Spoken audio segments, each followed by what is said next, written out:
इच्छा शक्ति, कर्म शक्ति, ज्ञान शक्ति तमेव च। नारी शक्ति, नारी शक्ति, वारी शक्ति तदैव च। नमस्कार, आप देख रहे हैं न्यूज़ 11 भारत और मैं हूं आपके साथ गुप्ता। नवरात्र का समय चल रहा है और पूरा देश मां दुर्गा की पूजा आराधना में लीन है।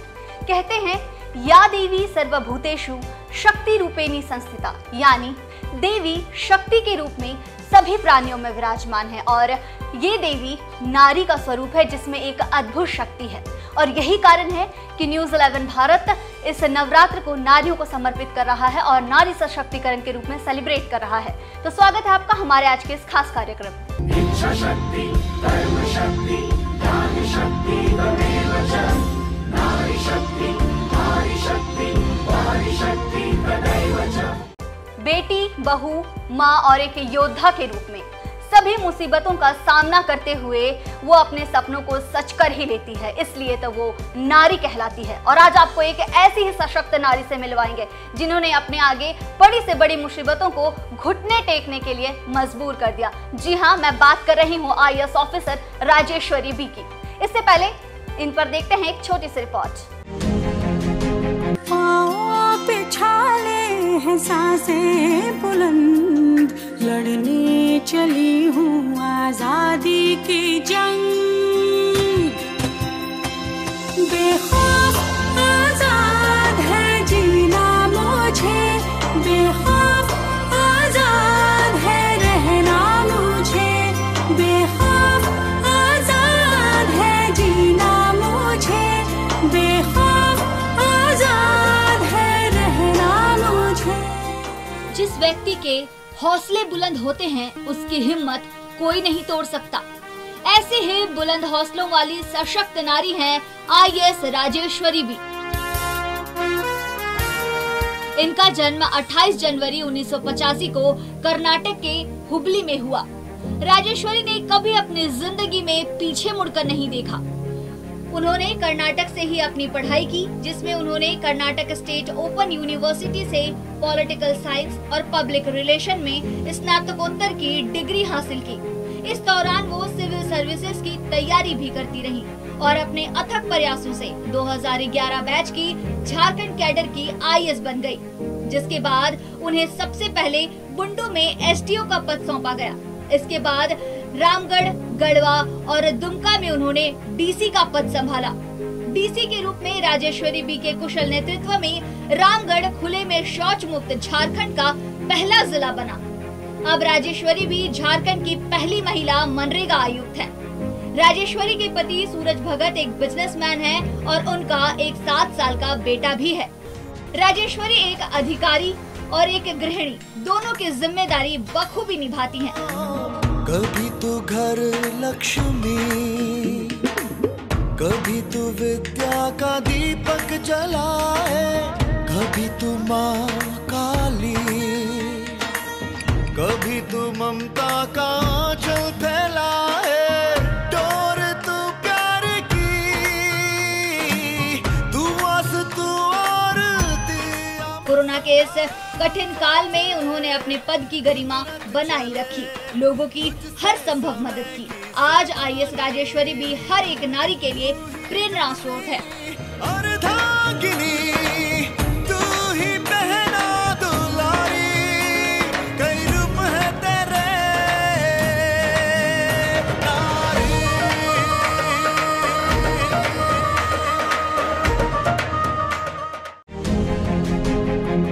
तो मिलवाते हैं आपको राजेश्वरी बी से, जिन्होंने बहुत सारे ऐसे काम किए जिससे ये पता चलता है कि नारी के लिए कुछ भी नामुमकिन नहीं है।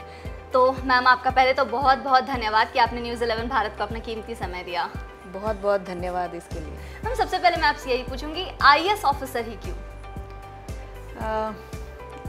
जब मैं तैयारी कर रही थी एट दैट टाइम मुझे भी उतना नहीं पता था कि IAS में होता क्या है। एज एन एस्पिरेंट हम लोग एट दैट टाइम 10 साल पहले उतना एक्सपोजर भी सोशल मीडिया में नहीं होता था। फेसबुक और यूट्यूब जैसे चीज़ें जस्ट आ ही रहे थे एंड बहुत ज़्यादा एक्सपोजर्स नहीं होते थे। बट मेरे फैमिली में मेरे फादर स्टेट सर्विस में थे एंड उन्होंने बताया कि सिविल सर्विस में वाकई कुछ ऐसा मौके मिलेंगे जिसमें हम लोग कुछ अच्छा कार्य कर सकते हैं। और मैंने भी उनको देखा कि बहुत एक रिस्पेक्टफुल पोजीशन में रहने से लोगों को मदद किया जा सकता है और अच्छे लोगों को इस फील्ड में आना आवश्यकता है, ये मैंने महसूस किया। एंड वो डिसीजन लेके आज के दिन में मैं बहुत खुश हूँ कि मैं इस फील्ड में आई। तो मैम, आपने जब सोचा कि मुझे ये करना है और आज आप ये कर चुकी हैं, तो इसके बीच का जो सफ़र आपने तय किया वो कैसे किया मैम? शुरुआत में तो प्रिपरेशन ही मेन है। एज एन एस्पिरेंट बहुत कॉम्पिटिटिव यूपीएससी एग्ज़ाम रहता है एंड लाखों लाख एप्लीकेंट्स में कुछ चंद हज़ार चुन के आते हैं। तो डेफिनेटली शुरुआत काफ़ी कठिन था एंड मेरे फैमिली का सपोर्ट भी बहुत अच्छा मिला मुझे। मेरे फादर तो थे ही, बट मेरे मदर भी मुझे बहुत ज़्यादा प्रेरणा देती थी एंड वो हमेशा बोलती थी कि नहीं, तुम ज़रूर कर सकते हो। तो वो फैमिली सपोर्ट मुझे तभी मिला एंड पिछले सालों से जितना भी कार्य मैं कर पा रही हूँ उसमें डेफिनेटली आई थिंक ये मैं महसूस कर रही हूँ कि बहुत इजी जॉब तो नहीं है, कई सारे चैलेंजेस इसमें हैं एंड क्योंकि बहुत ही बड़े बड़े रिस्पॉन्सिबिलिटीज़ दिए जाते हैं। हर एक पोस्ट में कुछ उसके ऐसे काम भी आते हैं जिसमें क्विक डिसीजंस लेने पड़ते हैं एंड उसके कॉन्सिक्वेंसेस के साथ डील करने पड़ते हैं। तो डेफिनेटली मुझे लग रहा है कि ये चैलेंजिंग जॉब है, लेकिन अगर आप अच्छे से जानकार होकर कार्य करेंगे तो काफ़ी सक्सेसफुल भी हो सकते हैं। तो मैम, जब आपने ये अपना सपना साकार कर लिया, सिविल सर्विसेज के एग्ज़ाम में आप सफल हो गई, तो आपने जब पहली बार पदभार संभाला तो क्या था आपका उस वक्त का? सबसे पहले मेरा पोस्टिंग बुंडू एसडीओ के रूप में हुआ था। बुंडू रांची का ही एक अनुमंडल है, सब डिवीज़न है और डेफिनेटली ये ऐसा जॉब है जो हम लोग ऑन द जॉब सीखते हैं। प्रोबेशनर रहते हुए बहुत सारे चीज़ों का ज्ञान मुझे मिला, लेकिन जब हम लोग कार्य करते हैं तो थोड़ा शुरुआत में डर रहता है कि कहीं हम गलत ना कर दे कुछ, या कुछ ऐसा चीज़ ना हो जाए जो हमसे हैंडल नहीं कर पाए। लेकिन मेरा पहला पोस्टिंग भी बहुत अच्छे तरीके से गुजरा और उसमें मैं बहुत कुछ सीखी भी।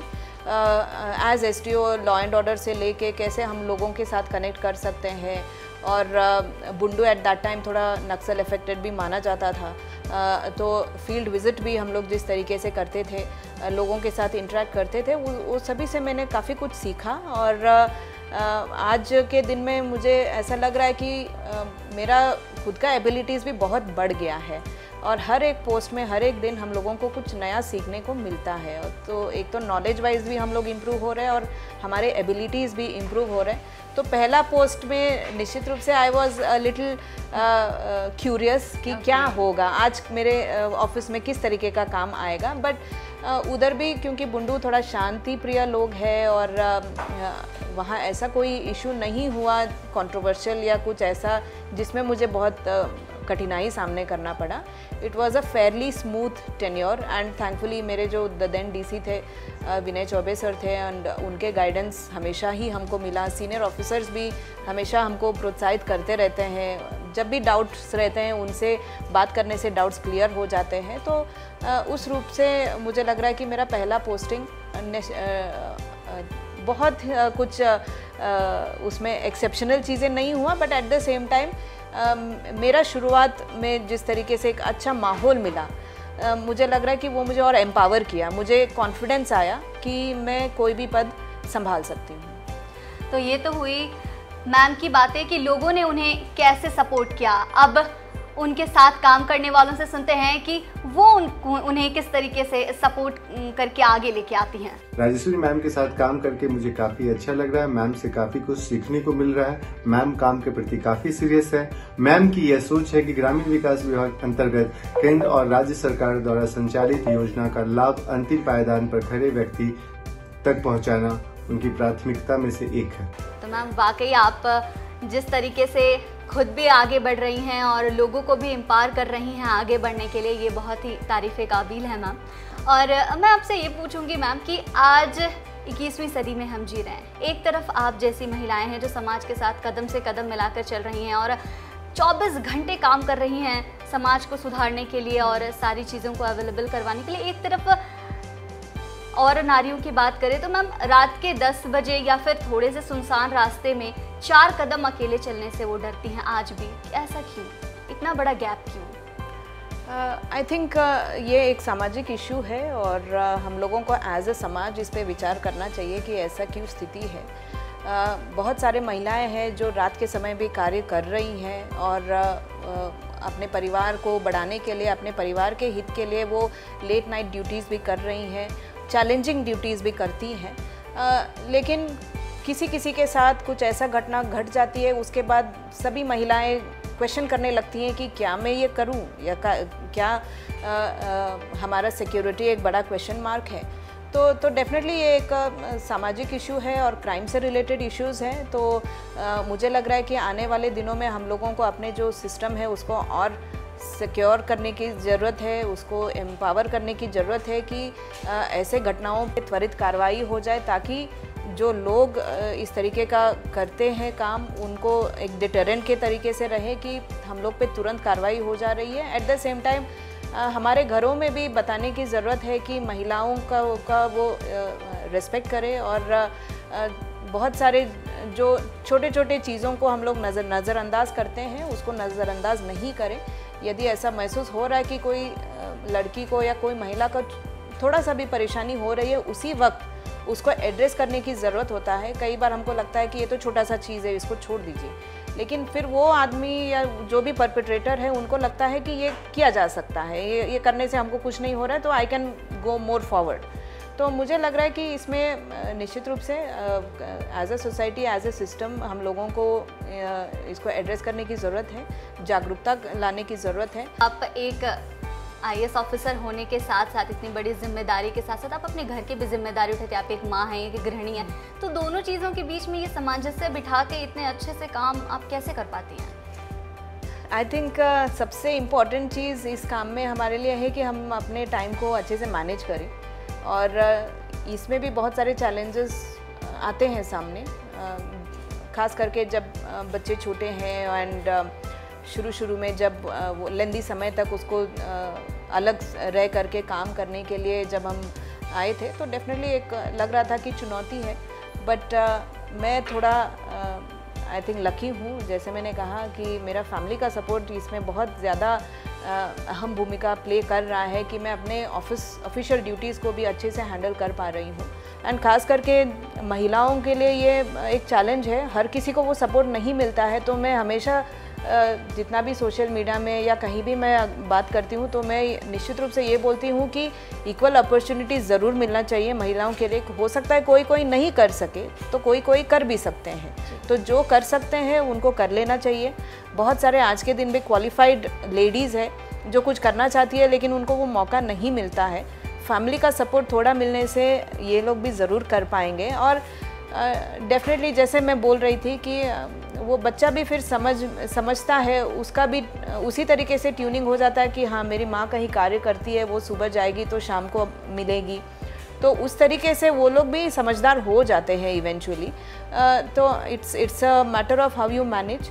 अगर आप अच्छे तरीके से मैनेज कर लेंगे, जिस वक्त आप घर में हैं उसमें अगर पूरा डिवोशन के साथ आप उनके साथ समय बिताएंगी तो वो जो डिस्कनेक्ट है वो भी वापस कनेक्ट हो जाता है। तो डेफिनेटली चैलेंज है, बट आई थिंक अगर परिवार का सपोर्ट रहे और हमारे इस राज्य में खास करके झारखंड सरकार में भी जितने भी हमारे एक्सपीरियंस रहा है हर ऑफिस में, मुझे लग रहा है कि काफ़ी स्कोप है महिलाओं को आगे बढ़ने के लिए। ये सरकार भी उसको प्रमोट करता है कि महिलाओं को प्राथमिकता देना चाहिए हर किसी स्कीम में, हर किसी लाभ देने के लिए। तो अगर ये सपोर्ट लगातार रहेगा तो महिलाएं बहुत आगे बढ़ सकती हैं। तो अगर एक महिला को आगे बढ़ाना है, एक नारी को आगे बढ़ाना है, तो सबसे पहले काम आता है उसका परिवार। अगर उसका परिवार उसका साथ दे तो बाकी दुनिया की सारी मुसीबतें उसके सामने कुछ नहीं है। तो यहाँ पे रुकेंगे हम एक बहुत ही छोटे से ब्रेक के लिए। ब्रेक के बाद जानेंगे IAS ऑफिसर राजेश्वरी बी के सफलता का मंत्र। इच्छा शक्ति, कर्म शक्ति, ज्ञान शक्ति, तमेव च। नारी शक्ति, नारी शक्ति, वारी शक्ति, तदैव च। इच्छा शक्ति, कर्म शक्ति, ज्ञान शक्ति, तमेव च। नारी शक्ति, नारी शक्ति, वारी शक्ति, तदैव च। तो ब्रेक के बाद आपका स्वागत है और हमारे साथ है आईएएस ऑफिसर राजेश्वरी बी। कि महिलाओं को हर क्षेत्र में आगे बढ़ने की ज़रूरत है, लेकिन आपके क्षेत्र में महिलाओं का कितना विकास हो रहा है? ब्यूरोक्रेसी का अगर हम बात करें तो डेफिनेटली बहुत बड़ा गैप है। जितना परसेंटेज में महिलाएं क्वालिफाई होते हैं वो काफ़ी कम है, लेकिन ये भी सुधर रहा है। इस बार के अगर हम लोग रिजल्ट्स देखेंगे तो काफ़ी बड़े परसेंटेज में महिलाओं का भी सिलेक्शन हुआ है। तो मुझे लग रहा है कि बहुत ज़रूरी है लेडीज़ अथॉरिटेटिव पोजीशंस में आए, जिनके हाथ में पावर हो, जो एक्चुअली और महिलाओं को मोटिवेट कर सकती है।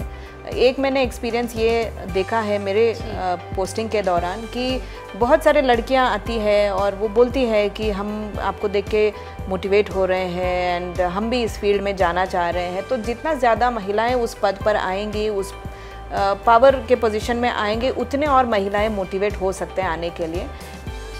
मैम, एक तरफ देखा जाए तो सभी क्षेत्रों में महिलाओं ने लोहा मनवा दिया है कि हम किसी भी चीज़ में कम नहीं है, हम कंधे से कंधा मिलाकर चल सकते हैं और वो सभी काम कर सकते हैं जो एक पुरुष कर रहा है।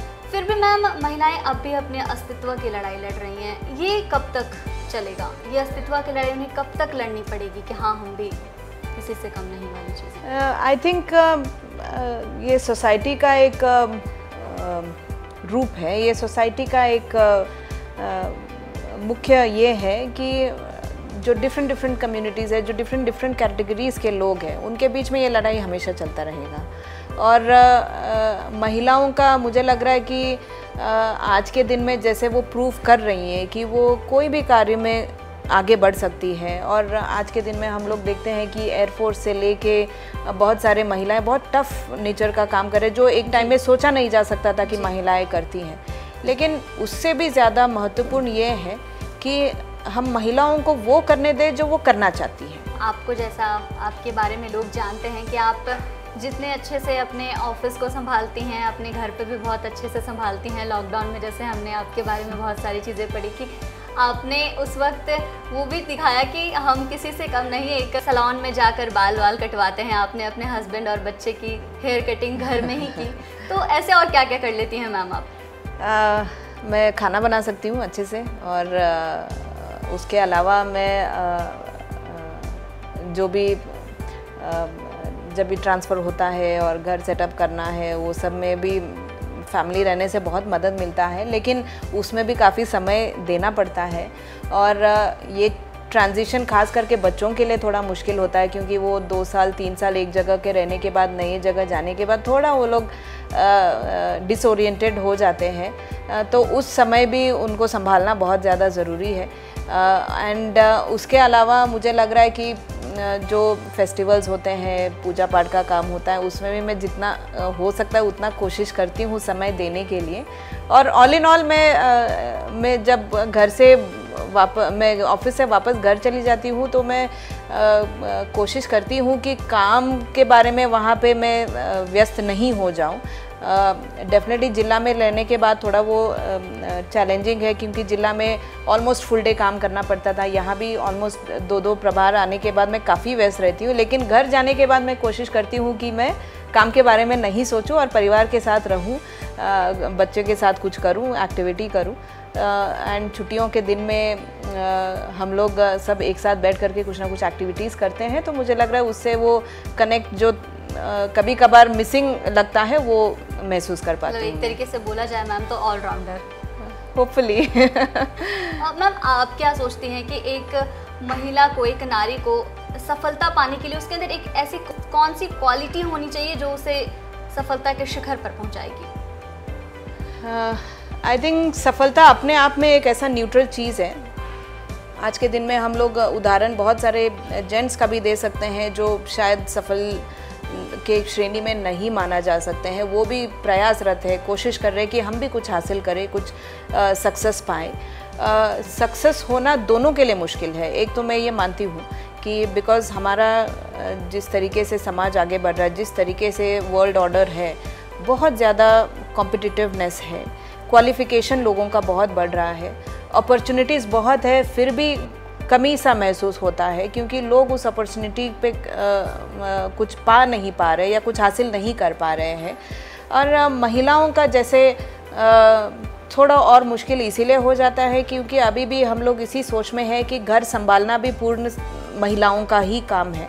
लेकिन ये भी चीज़ें बदल रही हैं। हम लोग देख रहे हैं कि घरों में वो सपोर्ट मिलने लगा है और सक्सेसफुल होने के लिए आपको खुद को ऐसे करना चाहिए कि जो भी चैलेंज आपके सामने है उस चैलेंज को आप अच्छे तरीके से हैंडल कर पाए। मैम, आप 2011 में, अगर मैं सही बोल रही हूँ, तो आपने सिविल सर्विसेज के एग्ज़ाम को पास किया था। तो उसके बाद से मैम आपने बहुत सारे पदभार संभाले, बहुत सारी आपको रिस्पॉन्सिबिलिटीज़ दी गई और आपने बखूबी उसे निभाया भी। आपकी सबसे यादगार कोई एक ऐसा काम जिसे आपको सोचकर लगता हो कि हाँ मैंने कर दिखाया? बहुत सारे आई थिंक ऐसे अपॉर्चुनिटीज़ और सर्कमस्टेंसेस आए हैं, लेकिन एक एक्सपीरियंस मैं बहुत याद करती रहती हूँ। वो भी मेरा पहला पोस्टिंग का था और मैं भी नई थी, बहुत ज़्यादा नेटवर्किंग और कॉन्टैक्ट्स नहीं थे। उसके बावजूद एक ऐसा सिचुएशन मेरे सामने आया था कि बुंडू के कुछ महिलाएं एक लेडी को ले आए मेरे पास जी। और वो लेडी भटकी हुई थी और वो नेपाल की थी। तो हम लोग समझ नहीं सके कि वो नेपाल से कैसे चलते चलते या कैसे वो बुंडू पहुंची। लेकिन वो लेडी काफ़ी कमज़ोर थी, कुपोषित थी और उसका मेंटल कैपेबिलिटीज़ भी थोड़ा डिटेरियोरेट हो गए थे क्योंकि लंबे समय से वो अकेले घूम फिर रही थी और भटक रही थी। तो जब ये लोग मेरे पास आए कि मैडम हम 1-2 दिन इनको खिलाए पिलाए, लेकिन इसको याद नहीं है कि वो कहाँ की है, उसको गांव की नाम याद नहीं है, उसके पास कोई आईडी कार्ड नहीं है। तो हमको बहुत ऐसा एट दैट टाइम लग रहा था कि इसको कैसे हम पता करें कहाँ की है। और एट दैट टाइम हमने फिर गूगल और वो सब यूज़ करते हुए, कुछ हमारे बैचमेट्स का भी संपर्क करते हुए मैंने पता किया कि वो किस गांव की है। उसका कुछ उनके बेटा का नाम उसको याद था, उसका पति नहीं था, वो विधवा थी। तो किसी तरीके से हम नेपाल तक कांटेक्ट करके वो था नेपाल के, जब हमने बात किया कि आपके कोई लेडी आई है और वो भटक गई है, खो गई है, तो वो बोले कि नहीं आप इस नंबर से बात करो। ऐसे करते करते 2-3 लोगों से बात करने के बाद भी जब हल नहीं निकल रहा था तो मैं काफ़ी ये हो रही थी कि कैसे इसको हम लोग पहुंचा सकते हैं वापस। तो ऐसे 4-5 दिन बाद हमको एक थाना से बात हुई और हम उस थाना से पूछे कोई मिसिंग कंप्लेन है तो आप हमको बताइए, और उसका एक बेटा है। तो फाइनली वो थाना ने जब अगला दिन फ़ोन किया और उन्होंने बोला कि हाँ एक लड़का है जो बोल रहा है कि उसका माँ नहीं है और वो सीतामढ़ी जा रही थी, लेकिन उसके बहन के घर नहीं जाके वो कहीं खो गई है। तो बहुत ही वो यूनिक एक्सपीरियंस था, पहली बार इस तरीके से कुछ हो रहा था। लेकिन इवेंचुअली उसका बेटा का हमने बोला ठीक है आप बेटा को बुला लीजिए और हम इधर से फ़ोन करके उनसे बात करवाते हैं, देखते हैं वही है क्या। तो फाइनली वहाँ से फ़ोन आया और उसका बेटा का जब वो आवाज़ सुनी, और वो बहुत अच्छे से बोल नहीं पा रही थी, लेकिन जब वो सुनी तो वो रो पड़ी फ़ोन पे कि हाँ मेरा बेटा से मेरी बात हो रही है। फिर हम लोग ने अरेंज किया, वो लोग ट्रेन में आए और 1-2 दिन बाद जब वो ट्रेन से आई तो वो बेटा को पकड़ के बहुत रोने लगी। एंड उसके बाद वो ले गए और वहाँ के लोग और हम लोग सब थोड़ा उसको कुछ खाने का आइटम वो सब दे के उनको वापस भेजे। और कई लंबे समय तक वो लोग मुझे फ़ोन भी करते थे कि आप कैसे हो मैडम, ये अभी तो संपर्क नहीं है। लेकिन मुझे वो लेडी का स्थिति देख के वाकई लगता है कि अगर हम लोग नहीं मेहनत करते तो वो भी ऐसी आवारा टाइप इधर उधर भटक रही थी। और हम लोग सब मिलकर के उसको वापस उसके परिवार के साथ, बेटे के साथ भेजे। तो मुझे लग रहा है कि वो बहुत, क्योंकि पहली बार हुआ और तभी मुझे भी लगा कि हाँ हम लोग वाकई कुछ ऐसे चीज़ें कर सकते हैं जो किसी के लाइफ को सुधार सकता है। तो वो मेरे लिए बहुत यादगार रहा। आपकी बात सुन के मुझे मैम एक लाइन याद है कि किसी चीज़ को शिद्दत से चाहो तो पूरी कायनात उसे बिल्कुल बिल्कुल। हाँ। और खास करके एक नारी जब किसी चीज़ के बारे में ज़्यादा सोचती है और चाहती है कि वो हो जाए, तो ऐसा लगता है कि सभी चीज़ें उसके साथ मिल जाती है उसे उस चीज़ को पूरा करने में। बस एक चाहत होनी चाहिए, एक सोच होनी चाहिए कि हाँ मुझे ये करना है। मैम आपसे बस ये लास्ट सवाल मैं पूछूंगी, नवरात्रि का समय चल रहा है, न्यूज़ 11 भारत एक पूरी तरीके से इस नवरात्रि को नारियों को समर्पित कर रहा है, तो आप क्या कहना चाहेंगे आज की नारियों को? मैं आज के नारियों को यही कहना चाह रही हूँ कि उनके अंदर बहुत शक्ति है और उस शक्ति को रियलाइज़ करना, उसके अंदर का पोटेंशियल को रियलाइज़ करना बहुत आसान नहीं है। वो अपने आप में एक स्ट्रगल है और कई लोग उदाहरण के स्वरूप हमारे सामने ऐसे भी हैं जो अकेले खुद के बल पर भी आगे बढ़ रही हैं। तो अगर आप कुछ चाहते हैं और कुछ हासिल करना आपका लक्ष्य में है तो बिना झिझक उसके लिए वो आगे बढ़े, चाहे कोई सपोर्ट करे या नहीं करे, लेकिन सोच समझकर आगे बढ़े। ये भी ज़्यादा ज़रूरी है कि आप ये सोचें कि क्या वो जो लक्ष्य आप अपने लिए बनाए हैं उसके लिए आप काबिल है कि नहीं, वो ज़रूर आप एसेस करें। और अगर नहीं है तो सबसे पहले हमारी कैपेबिलिटी को इंक्रीज़ करना पड़ेगा कि हम क्या करने के बाद उस मुकाम तक पहुंच सकते हैं। ये एक डेली गोल हमारे लिए ये होना चाहिए कि हम कल और किस तरीके से बेहतर कर सकते हैं। और अगर हम लोग हर रोज़ कुछ ना कुछ सीखेंगे और कुछ अच्छा करेंगे तो डेफिनेटली हर रोज़ कुछ ऐसे सुधार आएगा खुद में भी और हमारे काम में भी। तो मैं सभी को यही बोलना चाहती हूँ कि अनडाउटेडली वो आगे बढ़े और अपने लक्ष्य को हासिल करने के लिए जी जान लगाएं। ज़रूर मैम, हमारे दर्शक आपकी इन सारी बातों को समझेंगे और ख़ासकर वो नारी जो अपने ज़िंदगी में कुछ करना चाहती है, अपने सारे अभावों, सारे परिस्थितियों से लड़के खुद को साबित करना चाहती है, वो आपकी बातों को ज़रूर समझेगी। और मैम आपका एक बार फिर से धन्यवाद और न्यूज़ 11 भारत की तरफ से नवरात्रि की ढेरों शुभकामनाएं। बहुत बहुत धन्यवाद न्यूज़ 11 भारत को भी और नवरात्रि का शुभकामनाएं। Thank you so much ma'am. और ये थी हमारे साथ IAS ऑफिसर राजेश्वरी भी, जिन्होंने सारी मुसीबतों के साथ दो हाथ करते हुए ये साबित कर दिया कि महिलाएं, एक नारी कुछ भी कर सकती है। तो कल आपको फिर मिलवाएंगे एक ऐसी सशक्त नारी से। तब तक देखते रहिए न्यूज़ 11 भारत। इच्छा शक्ति, कर्म शक्ति, ज्ञान शक्ति, तमेव च। नारी शक्ति, नारी शक्ति, वारी शक्ति, तदैव च।